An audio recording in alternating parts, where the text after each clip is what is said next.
One young woman came in here yesterday and she really got it.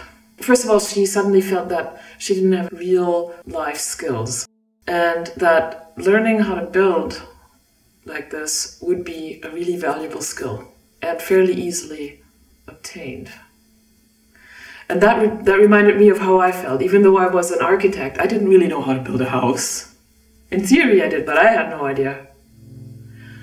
And when I came out of that co-op workshop, that my world had changed because I felt like I had the power and the know-how.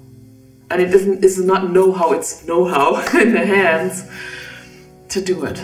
And that changes your world.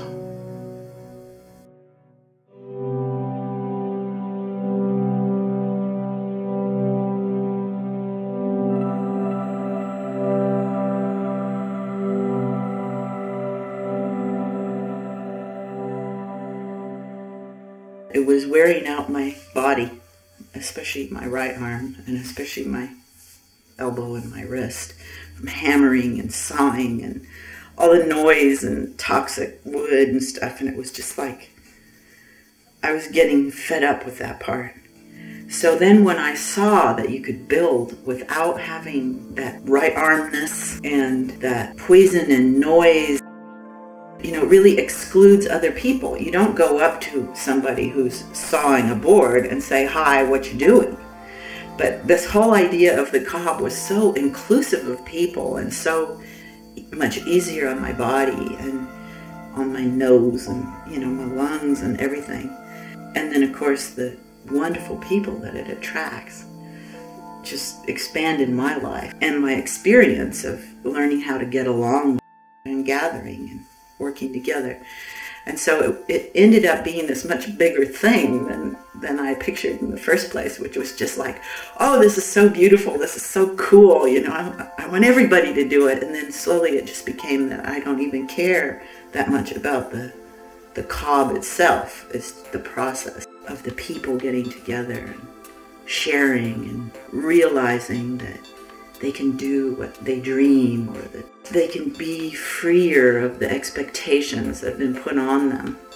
And cob kind of tells people that in a real cellular way.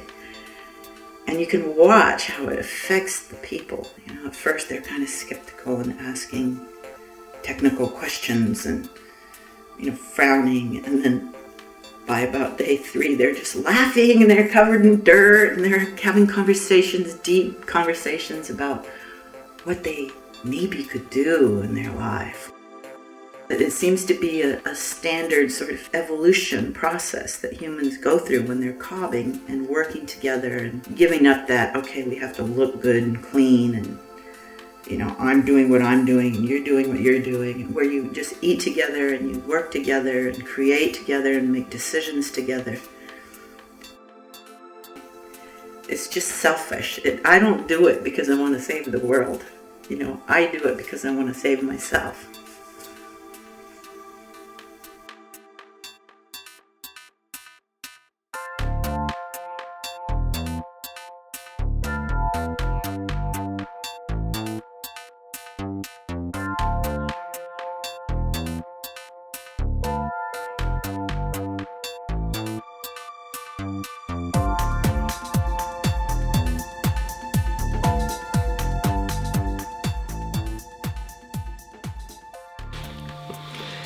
Well, about 14 years ago, I didn't have a roof over my head. I got divorced and I had about $4,000.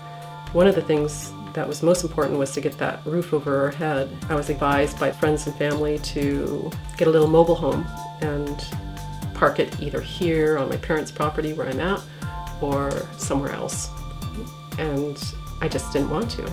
I felt that I had learned a way of building a house. I had taken the first cob cottage workshop and had learned how to build cob, and I felt that if my parents said I could park a mobile home on their property, why not build my own little house? So I did.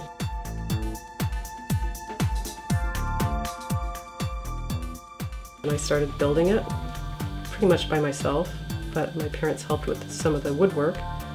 And 4 months later I moved in and have been living happily ever after. So it was a very quick process, and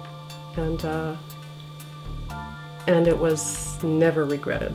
It was wonderful. I think of the mobile house once in a while, thinking of what it would have been like to live in one of those boxes, and there's just no comparison. I've never since then doubted who I am, because when you follow that first crazy dream, which Cobb was for me, why should you have doubts about anything else that you have inside you, other dreams you have?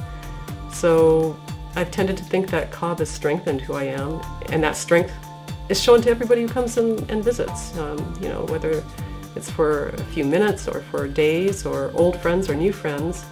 I think they feel the strength of the house because that's what was put into it, was my own strength. And it's a testament every day to me that I did it, I can do it, and I can do just about anything. If it's a good goal, go for it. So, yay Cobb. She was, how old were you then? 9. I was 9. Okay, you forgot your own name. You forgot my age. Right. So maybe you'd like to talk about that. Okay. About that.